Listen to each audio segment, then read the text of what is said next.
Commission Member Brown, Carter, Harris, Herr, Here. Rodriguez, Here. Vice Chairman Little, Present.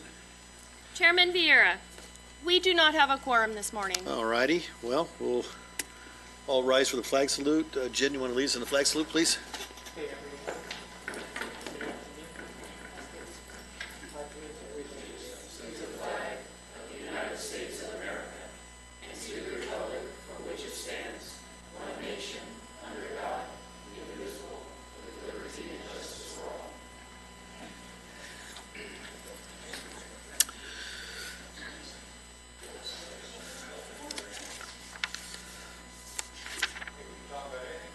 That's right.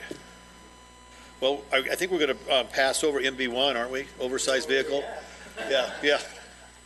And should we wait until next meeting on that? Okay. Vice Chairman, if I just might add, I left on the dais for you, there's a one sheet.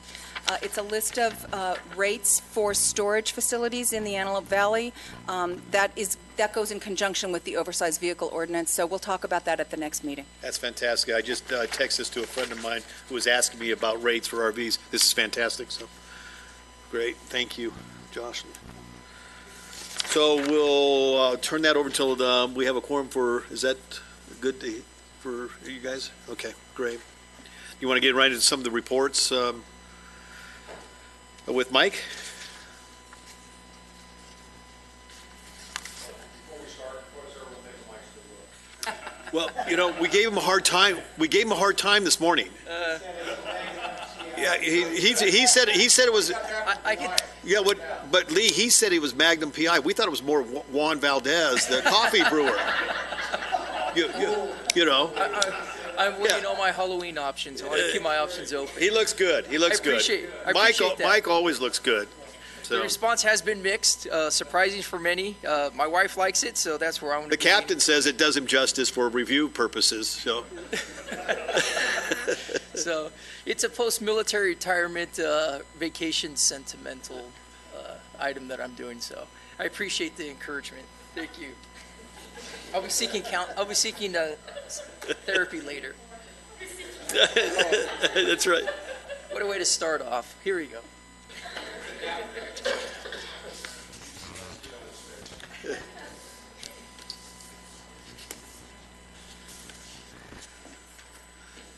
Okay, good morning to you all. We're going to go through statistics for the month of July.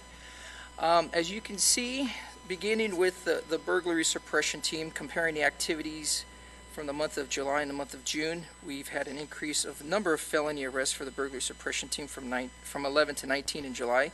Search warrants, they've conducted 6 in the month of July. Warrant arrests were 7. Firearms that were taken off the streets were 2. And they recovered over $56,000 worth of property, which is also an increase in comparison to the month of June. For the Lancaster team, for felony arrests in the month of July, they had 30. Misdemeanor arrests were 29 for a total of 59, which was a drop significantly from the month of June and July in comparison. Stolen vehicles that were recovered, they had 3 of them, and firearms recovered off the streets was also 3. Moving right along with the robbery suppression team. Their statistics: felony arrests, they had 11. Search warrants, they conducted 4. Firearms, they did not have any recovered for the month of July. They were pretty busy also as far as how many robberies total that they investigated. For arrests, they had 25 total. 15 armed robberies, that's either with a firearm or a knife or some other weapon, and then strong arm robberies was 10. Crime prevention activities that we've done during the month of July. We have been doing Most Wanted for a long period of time, for many years, but the reason why I put that up is this was a month of July where pretty much we got 90% of all the suspects that we had advertised or promoted on Channel 3, the local channel cable, where we got pretty much everyone in custody that we were asking to get. So we want to thank the public for that. That's really where it starts, is the public paying attention, having their being aware of who we're looking for. identifying those people and having the courage to report it to us. So we were able, or other family members talking that person into turning themselves in. But a lot of that just comes from the public's help. So we appreciate that. We have done a number of safety presentations during that time. We were involved with some, I believe, 2 little summer camps with children, and we were able to teach them classes on like stranger danger and other safety things specifically related to youth. We had a couple neighborhood watch meetings, and as you can see there's a picture of deputies training with their Special Enforcement Bureau team that came up here to the Antelope Valley and recently did active shooter training as we prepare for this school year coming. Community engagements, again, like I mentioned, we did summer camp station tours, having some of the youth come by the station and see how a law enforcement station operates. We had our coffee with the deputy on the 13th. We had an youth adult conference at Living Faith Cathedral, where I had the pleasure of sitting on a panel, fielding questions from the youth. Very, very smart kids that were at this event, asking some very good real-life questions in regards to law enforcement's relationship with the African-American community. What can we do as law enforcement, and what can they do in law enforcement to better our relationship? And it was a very good building relationship event, and I was happy to be a part of that. We also did a customer appreciation for some of the local dealerships out here. National Night Out, that was a great event. City of Lancaster was gracious enough to have us be there on the boulevard, and we also did our county events in Lake Los Angeles and Antelope Acres on the 1st. Coffee for Vets, that's always a great event that we have at our local restaurant at Crazy Autos. I was able to witness 3 military members who had, for some reason during their service, not received awards, but thankfully to a lot of the veterans who were able to do administrative research, as well as to local politicians. Steve Knight was there from the Congress, and he was able to give awards and award these veterans much deserving awards that were not given to them while they were in service. So that was really great to see. And we are preparing for many other events. Specifically closest to the ship here is Celebrate America. So we're looking to have a great time with that event, along with the fairgrounds and other things that are around the corner. I also have pictures of some of the other events that we participated in. Thankfully, we appreciate the city's continued support, and for us, more personally, renaming and dedicating City Park to Sergeant Owen Memorial Park. Unfortunately, I'd have the pleasure to be there, but I heard it was a well-attended event, and it was well appreciated, not only from the family, but from all the deputies at the station. I also have pictures, again, like I mentioned, of the Living Faith Cathedral Youth Adult Conference. It was very well received. And then I also have pictures of our National Night Out and promoting our coffee for veterans. I wanted to go into a little bit more detail with our next slides.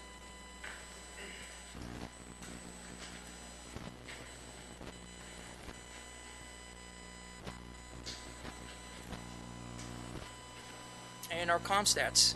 Initially, as you take a look at our the bars to the very far right, there's a comparison of 2016 July and July of 2017. It looks like an increase as far as activity of Part 1 crimes, and that's about 30.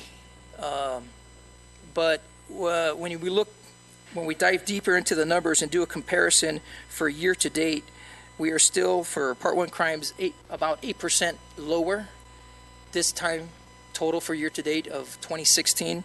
And when we look at a 5-year change, we're still down 10%. Again, also looking more into the numbers also for number of rapes for the year, it does look like a significant jump. When we look at June, the number was 2, and we look at July, it looks like number is 7. Our average is still 6. So, and then when I was doing a case-by-case comparison, one of those cases was classified as a rape, but there's some more details to that that'll bring it to a different classification. And unfortunately, with those events, most of them are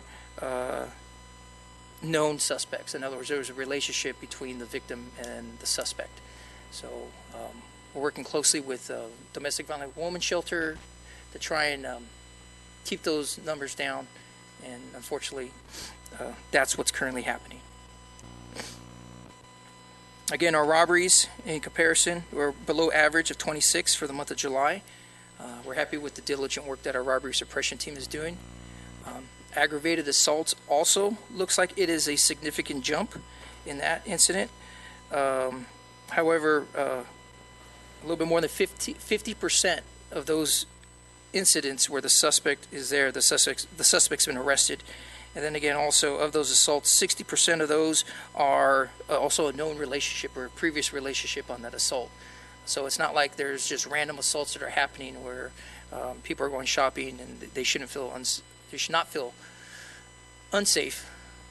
Horrible use of the word, but they should still consider themselves well protected in regular shopping or just in random areas.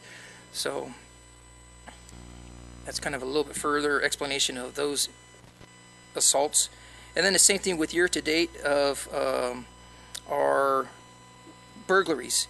Year-to-date, we're still down in comparison to 2016. However, we have had recently, over the last couple weeks and month, there was 2 crews out there that were doing a number of burglaries, and we've arrested both of those. So we're hoping to reflect or record a lower number and a drop in those crimes in the burglaries. And then larcenies are down, and we are happy to report that it's pretty steady right now with the number of grand thefts. A little bit above average, but again, like I mentioned, Part 1 crimes overall from year to date is still down. And I got one more slide to give you information regarding our LEAPS program. Here's our progress report.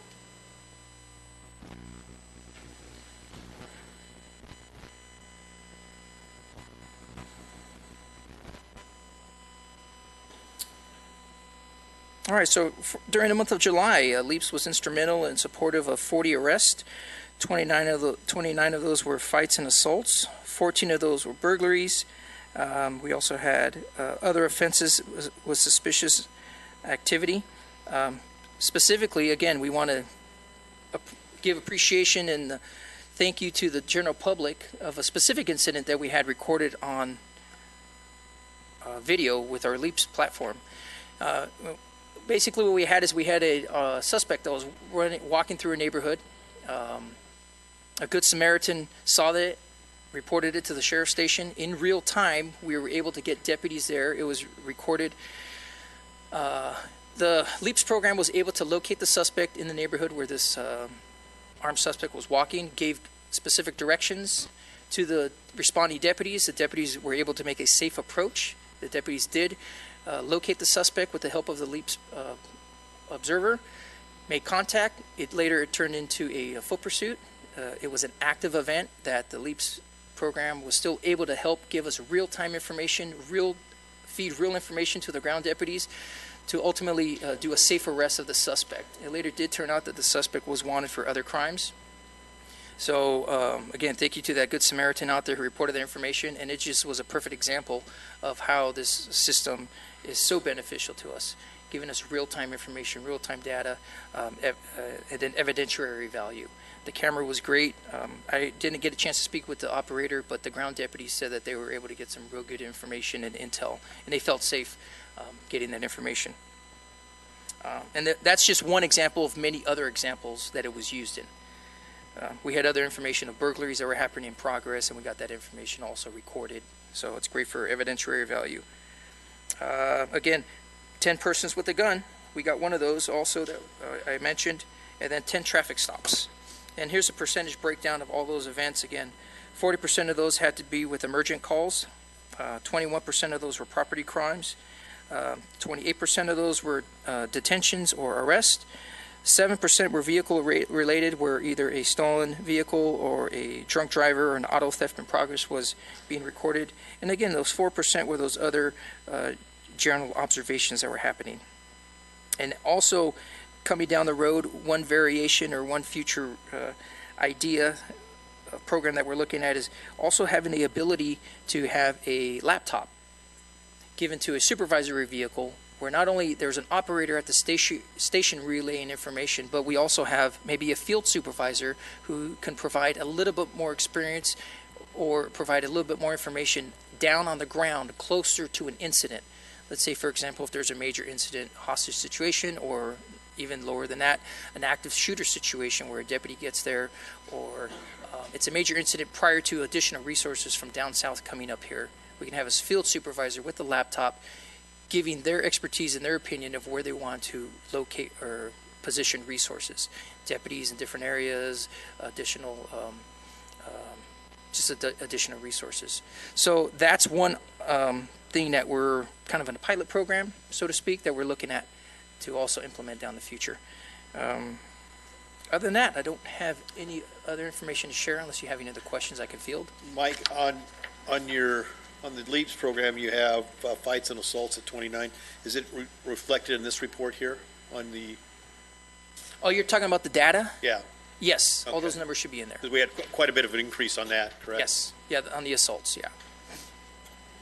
But I might say, if you look at that as comparable to last year, we're still down Correct. 10% for the month. Correct. And 8% overall. And just as comparable to other cities, okay, Palmdale is up slightly or down slightly under 1%. Santa Clarita's up 6%.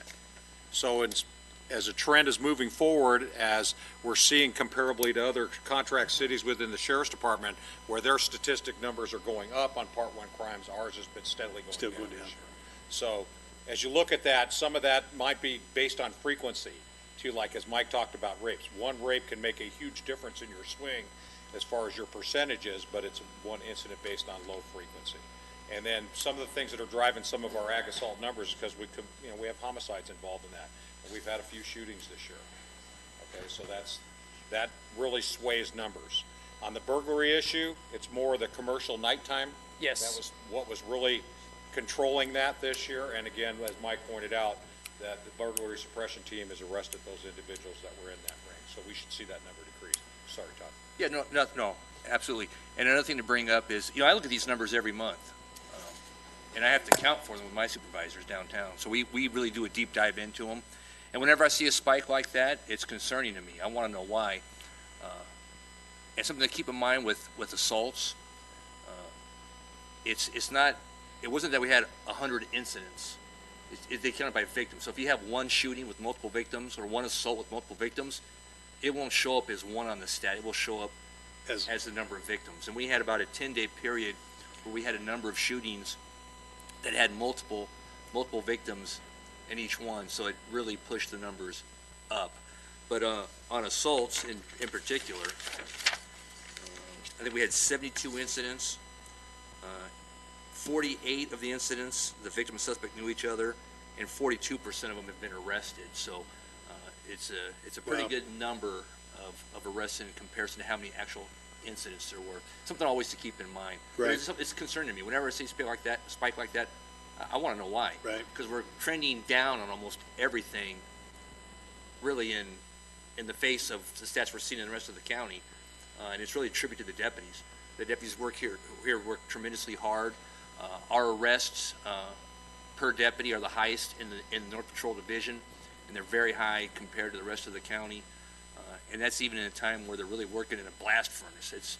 It's a tough job Yeah. anytime, but when you get in the summertime and you're wearing all that gear, it's really is a testament to the commitment of the staff here out there with the community and public safety in mind. Yeah. They're really doing a great job. And I suspect that we'll see those numbers go down. Thank you, Captain. Yeah, and I agree. You guys do a fantastic job. Unbelievable. Lee, Mike, all you guys do a phenomenal job. So any other questions for, no? Highway Patrol. Gil. Good morning. Good morning, sir. Okay, so I have some our statistics for the month of July. We don't have compiled everything yet. Our fatality traffic collisions were down by 7% for this year. Our traffic collisions are up by 6%. our DUI traffic collisions are down by 11%, by 9%, almost 10%. And again, one of the things that we don't usually focus on is the positive that we normally do. So far this year, we've assisted over 2,500 people out at our freeways and county roads here in the Antelope Valley. So those are pretty much positive contacts that we've had with the public. Those are the statistics. Going back to the fatals, we're up to 16 fatalities overall. That means 16 people have died in 13 crashes. So we have the multiple bodies, fatalities out here. Areas of concern, again, are the canyon roads, Angeles Forest, San Francisco, Bokeh Canyon, Elizabeth Lake. Those are still a problem, and it seems to be more of a culture that we have to change the education component of it. We're out there in full force. Our officers doing double stops, triple stop. We had one where the officer did a quadruple stop. They just pulled over. So passing over double yellow lines on a curve. And this is something that continues to concern us and concerns everybody because of our fatal picture of where it's at. One of the things we're doing for the fair that's coming up, like every year for the past 2 years, our Impaired Driving Task Force will be here on August 19, Saturday. That night has been very successful in removing impaired drivers off the road. The last couple of years, we've averaged over 20 DUI drivers with a couple of felony arrests there with weapons. So we'll continue to stay vigilant with that and keeping our community safe here because it doesn't matter where it's at. They're still going to drive through the cities. So that's all I have for you today. Any questions? Gil, thank you. Thank you. I appreciate it, sir. Mr. Franklin. Good morning. For the month of July, we had 237 complaints that we filed, and we declined 128 cases or referred them for further investigation. Year to date, it's 1,675 felony cases that we have filed, or through July, I should say. As for misdemeanors, we filed 735, declined or referred for further 103, and year to date, we have filed 4,935 misdemeanors. And just a couple other things. I do want to give a shout out to the Sheriff's Department. There was what we call a Watson murder that they brought in, which is a DUI where somebody was killed. And we had done some training, I don't know, about a year and a half ago with Lancaster Sheriffs and Palmdale Sheriffs, and the IO brought it in, just was picture perfect. It interviewed him just perfect, got all the priors, got everything. It was just, treated it like a homicide investigation, did just an outstanding job. I was very pleased. And then obviously these ag assaults and the burglaries are troublesome. I'll continue to keep an eye on what's going on with Prop 57. I do know that one of my DAs was telling me yesterday that she had sentenced somebody to 15 years, 8 months on, it was an identity theft case, and after 2 years, the defendant has now been seen out in the public. So I don't know. I'm hoping these aren't attributable to Prop 57. I'll keep an eye on them. I would also say, like with the ag assaults and so forth, like I filed one the other day. I just think some of it too, and Mr. DeRico is going to know better. But we do get them from some of the homeless encampments and that kind of thing, and that it's hot and they're fighting. I filed one where it was the guy assaulted another guy with a rock, so we're going to get those kinds of things too. But I'll keep my eye and see how Prop 57 is impacting those crimes. Mr. Franklin, on identity theft, and 15 years, and then he's out in 2, would that been his first offense or second, or does anybody know? I don't know. I'd have to pull the case. I can maybe have it pulled for next time. I was just kind of But it curious. would be, it's a nonviolent offense. And virtually anything that's nonviolent, including burglaries, they're nonviolent, even though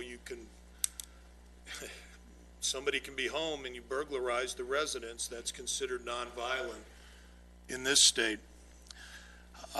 So it gets a little convoluted, but because it's nonviolent, you do what's called your base term. So, for instance, most identity theft is called, the triad is you could do a low term of 16 months, 2 years, or 3 years. So you get a bunch of those, and then you get 1/3 the mid to add up, plus any enhancements and so forth. So this person obviously had enhancements and a lot of counts. Could have even, and had a strike, I believe. But under this Prop 57, all that doesn't matter. What matters is your base term. So if you were given 3 years as your base term, excluding all the enhancements and so forth, you are eligible for parole after you have done the base term amount of time. So if you were given 2 years as your base term, you're eligible for parole after 2 years, 3 years after 3 years. So it's pure madness, the system, and the same holds true for residential burglaries, or any burglary for that matter. I think I've used the example before. If you have a strike, you pick up another res burg, your maximum is going to be 17 years in state prison. Your high term is 6 years. The strike doubles it to 12. There's also what's called a 5-year prior that would tack on to that. And you could get the entire 17 years on a very, very serious offense, yet you'd be eligible for parole after you do 6 years. So it very well, it obviously will have impact on our statistics, unfortunately. I'm sure every one of them are fully rehabilitated. Right, well, Yeah. that's the, Yeah, they're that's ready what to come our out in society. parole and prison, yeah. That's Well, the remember theory. too, it puts all the control in CDCR's hands. Right. They have the total control on that release and making that determination. So in clear violation of the state constitution, it overturned the state constitution on that regulatory aspect. So they make those decisions. Correct. Even beyond that. So, I mean, if you think about it, what kind of control that gives if we're into some kind of another court decision on overcrowding or some other issue, they carte blanche now based on Prop 57 to vet this however they want and release people back into communities. And again, we already have a significant number of homeless folks that are on ankle monitoring for being violent offenders or sex offenders that are homeless. You can be paroled to homelessness, you can be probation released to homelessness, all those things now. I don't know how that ties into what you were talking about, giving people a chance for reentry when they don't even have a sustainable living space. Right. Okay, doesn't make sense. Incredible. Any questions? No? Mr. Franklin, thank you, sir, and everything you do. Incredible job. Just incredible. Jocelyn, anything, or? Just one comment on the Prop 57 in the same vein. The CDCR has promulgated some proposed regulations with respect to Prop 57 and have put them out for public review and comment. One of them is to allow a person who's been convicted both of a nonviolent and a violent offense to be considered eligible for the benefits of Prop 57 after they've served the term for the nonviolent offense, which really flies in the face of what even the nonsense marketing of Prop 57 was, which violent people were going to stay in prison. There's a public hearing in Sacramento on some of these regulations on September 1st. Lee and I have been in consultation about that and are probably going to go up and speak at that, because that's just ludicrous. That's all I have. Wow. Wow. On that little note of sunshine, Yeah. okay. Tracy, could you come up, please? I just want to bring to your attention, Tracy Stewart, if you had a chance to attend our National Night Out in collaboration with our Farmers Market down on the Boulevard last Thursday night. Tracy did an amazing job. And why don't you talk a little bit about the vendors you had there and everything? We had 20 vendors. We had a lot of our local nonprofits. We had the Sheriff Department, Fire Department, Animal Control, our Public Safety Department, CHP. Thank you, Gail. We had a very good turnout considering it was extremely muggy out. I'd been out since 8:30 that morning and it was a sticky day, but the turnout was so awesome. The response from the public and all of our vendors, it was really, really great. It's a lot of hard work, but it's well worth it. Yeah, you guys put a lot of work into that. Phenomenal. That's a phenomenal job. Well, you're looking at you Thank guys you. right there. Yeah.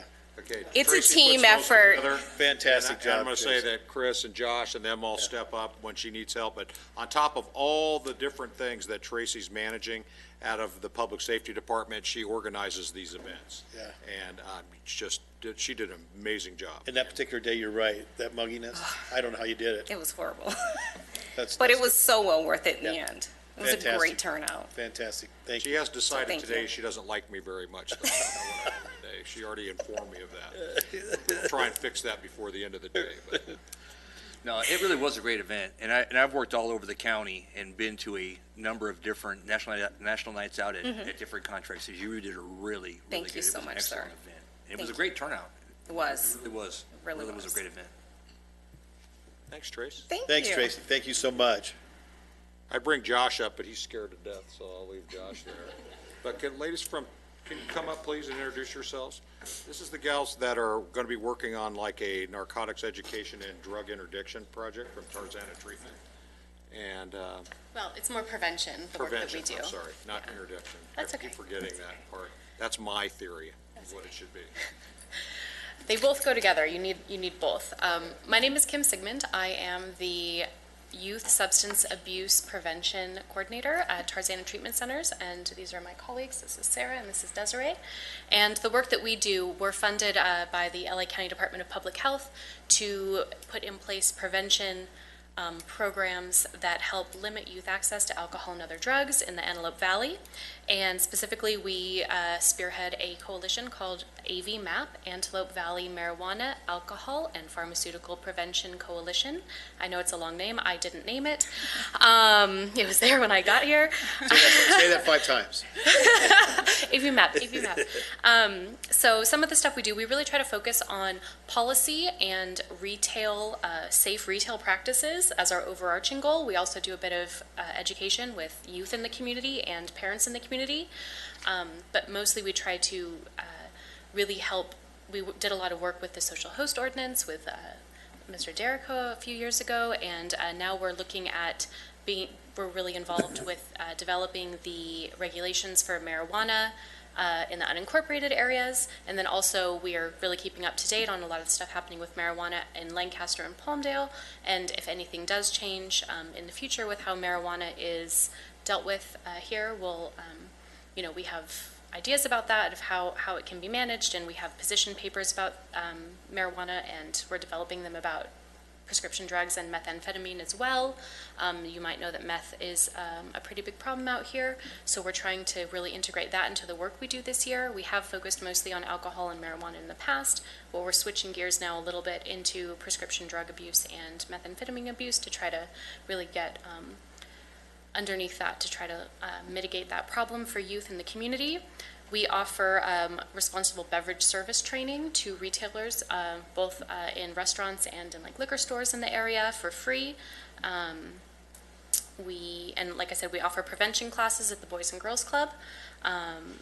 We put into place a lot of surveys, both ones that we put out ourselves, but also the SafeMed LA survey that has come out of the county, trying to put together a picture of public perceptions of prescription drug and marijuana use and access so that we can really better understand how that's happening in the community here. and we have that for both youth and adults. We also run focus groups and are doing a needs assessment on methamphetamine in the city right now so that we can really understand that problem, as it's something we know it's a problem, but we've not really seen a lot of work come out about that thus far in the last few years. And we hold community events, like for National Drug and Alcohol Facts Week. We hold town hall meetings to try to educate people about the dangers of alcohol and drug use for youth. And, we are really looking forward to working with the city and law enforcement this year to hopefully push forward some of that work for the youth. Thank you. And I think what's really important here is, we worked very well together as it related to that alcohol issue we were having and that responsible service training, and then what came from the ordinance as it related to that. But I think as this really fits in really well with this whole intervention, restorative justice model that we're working on, I'm going to forward you this survey. It's very involved survey, but it's really good. If we can really get to that where we can extract a lot of information on that to talk about how we manage resources that relates to these issues. But again, we're on that intervention preventive model, right, which always works for us, especially in light of the fact of Prop 47 and Prop 36 going away basically, and no requirement from the court. We got to really focus on that intervention model. So we want to hit the schools, especially, and these kids at a young age, to try and turn that around, especially with the accepted use of certain things now. So thank you. I just dragged you up here. Thank you so much. Appreciate it. Appreciate your work. And then I'm just going to, we got to talk about Jocelyn now, because I don't want her feelings to be hurt that we didn't talk about you. No, we don't have. I'm just kidding. No. I want to. Jocelyn right now is working on, how many different things have we got going right now? 12. 12 different things we're focusing on dealing with community issues right now. And so I'm just going to say I don't talk about the work we're doing too much, because of a lot of it we don't want to bring it to you until we're done. But she's doing a great job with research and things as it relates to things we're bringing forward with ordinances. There's going to be some things we're going to be bringing in front of you in the near future that are pretty interesting things that I think will work on some of the community issues we're dealing with right now. And with Mark's support, it's kind of like, hey, putting our heads together, coming up with different things to try and resolve some of these issues without using resources that exist that really at this point on some of these issues, like what Steve's talking about, we don't hold them anyway. There's no accountability on that side of it. So we have to be more creative on how we manage that. And so I'm kind of excited about some of the things we have on the table right now. And I'm excited to see your opinion and how you perceive them moving forward for the community. And that's it. Thank you. Thank you, Lee. Thank you, Jocelyn, as usual. Russ? Rick? He wants to go with the upper one first. Okay. The good thing is that they're not in session right now, either the assemblyman or the senator. We won't have anything coming down the way. The other good thing is that I've had him in the district almost every day. Today's in Santa Clarita, but he was in Lancaster yesterday. He'll be in Lancaster tomorrow, and then we're in Victorville on Friday. So he's very active senator, and we're doing a lot of meetings. On August 19th at Antelope Valley Community Resource Center, we're having a senior scam seminar. That 12 to 3 o'clock in the afternoon. This is brought on also by with Assemblyman Lackey's office and the California State Contractors Board, and we educate seniors on the scams that are taking place throughout the community, and there are 3 great people that talk about all these things and really do a great education outreach. So if you're able to come by, we'd appreciate it. On August 19th, during the fair parade, we are going to open up our office and have a Senator Wilk open house. The senator will be there throughout the duration of the parade, because luckily he's at the start. Then he's going to come back to the office. So anyone that wants to come by and talk to the senator, he will be there until about 10, 11 o'clock in the morning. So you're all welcome to come by. And August 12th, over at the Apollo Park, there is a Valley Fever Awareness Walk that is being brought on by some groups that we're helping participate in and bringing education to Valley Fever that's become prominent in the LA County. Lower house? I'm over here. Oh, okay. Yeah, he doesn't even get a mic. Now, you know, as Rick had mentioned, that they're in recess right now, so the state is safe at this point. But there's something that I got to talk about real quickly that caught my eye and certainly caught the eye of Senator Lackey, who was on the floor last week, and I've only seen him upset a couple times about certain bills. Most bother him, but there's the gas tax one where he actually hit the desk a few times complaining about that and, you know, upset about that. And this was SB 620. Have you heard about that one, Steve? SB 620. SB 620's plan was to lower the penalty for using a gun to kill someone or commit a crime. The hypocrisy that Senator Lackey was mentioning, how in a state where rules and regulation for gun use and, you know, everything is going up, they actually wanted to lower the sentencing for anyone, the penalty, if you used a gun to kill someone, which murder, or in a crime, robbery or such like that. It used to be the minute a gun was used, it was automatically an extension of you know, your sentencing. And they wanted to lower it, which is just amazing to me. This passed the Senate 22-14, and it passed the Senate. And fortunately, after a number of debates last week on the floor, and one of them was Senator Tom Lackey, it failed in the Senate 31-34. We're talking pretty close. 31-34. It did fail. So it will not be a law, and it will die for now. But that's just something you just got to take note of. That sometimes How long does it die for? Next year, you know, or until it comes back up. You know, someone's gonna have to redo Well, it. if it was that close, what are the odds of it coming back up? Good. Good. Yeah. That's So brilliant. at this point, at this year, at this session, it won't be. But that, to me, that was just one of the things when you read this, it just caught your eye. Thinking, you mean lower the penalty if you use a gun in a crime? And that was the plan. So this was done by Senator Bradford, who is the author of this bill. So I just want to share that. A bunch of other things, but What was that name again? that is SB 620. It was authored by Senator Bradford.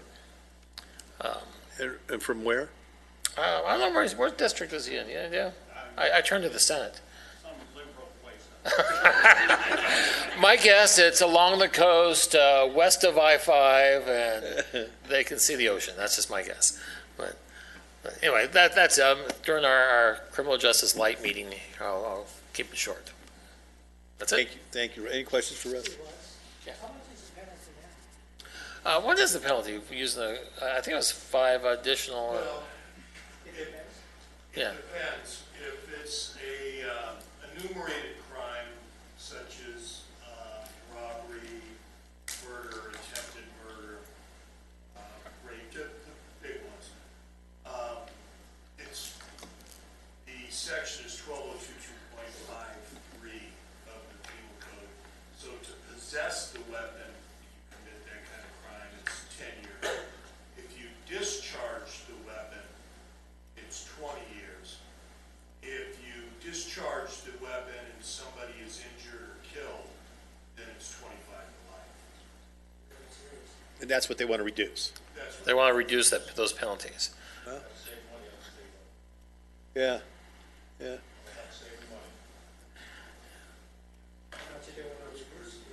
Do you have enough time to get into that, Mr. Franklin, right now?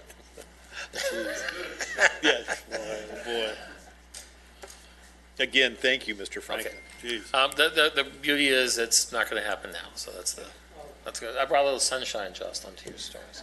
There you go. Thanks, Russ. We have one speaker Vice card. Chairman, Yes. Stephen Bradford is Gardenia. Everyone write that down. Does everybody got a pen and paper? Write that down and let him know how you feel on that.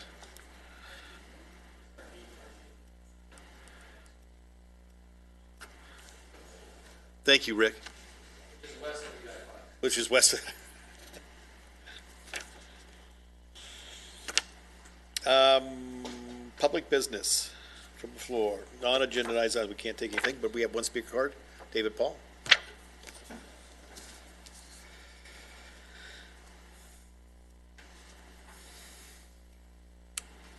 Mr. Vice Chair and Commissioners, good morning. It's always a pleasure to be here. Mr. Franklin, the thing you said about it's maddening, that was good to hear, because it is absolutely maddening, and it shows what we're up against, and it speaks to how much I appreciate what everyone in this room does. You keep us safe despite these crazy rules. In 1980, I was a state correctional officer, and the only time you get to see an inmate's jacket is when you take him out on RIT team to a funeral or a doctor appointment or something like that. I had a guy sitting in the back of my car who had raped and murdered a 3-year-old girl and was on the way to a hearing where a judge was going to put him in a mental hospital where he boasted he could get drugs, sex, and escape and be back before morning, before they knew he was gone. That's the only time you get to carry a loaded weapon. And, you know, I mean, you think about the harm that this guy is going to do in the future, and it's maddening. It's absolutely maddening. On a good note, I went to the recent meeting about the Justice Department decree and the Sheriff's Advisory Board, and there was some good dialogue, but things get sucked into these identity issues instead of getting back to what we need to do as a community and the unity we need to protect ourselves and come together and not feel so separate and alone. And these are the things that cause problems, but there are certain people that being nice to just doesn't work. Mr. Herr, I saw that article in the paper about your nephew in the Justice Department. That's badass, sir. And everything else you do, I appreciate that. I think we got to find a way to bring people together and talk. The talk that goes on here, if people could see how this stuff affects the law enforcement community, they understand. It's a push, and there are no easy answers, and I just appreciate everything you guys do so much. I wish we had a better way to go. But we have to have people, the restorative justice model, that's restorative justice in my mind for their own integrity. I remembered Sugar Ray Leonard. I got to see him at the Outlook conference one day a couple of years ago when he was here, and I remember seeing him on TV talking about how he had fallen into cocaine addiction, and there was just one day when he looked in the mirror and he said, "What am I doing?" And that's the personal transformation that is the only way that people change. So any way we can encourage that, I appreciate that. And again, thank you, and thank you for the fun. We had a good time this morning, and I really appreciate that. Thank you all very much. Thank you, David. Thank you so much. Appreciate it. Commissioner comments, any? No, we're good? Anything else? Okay, then we'll stand adjourned until Wednesday, September 13th, 2017 at 10 a.m.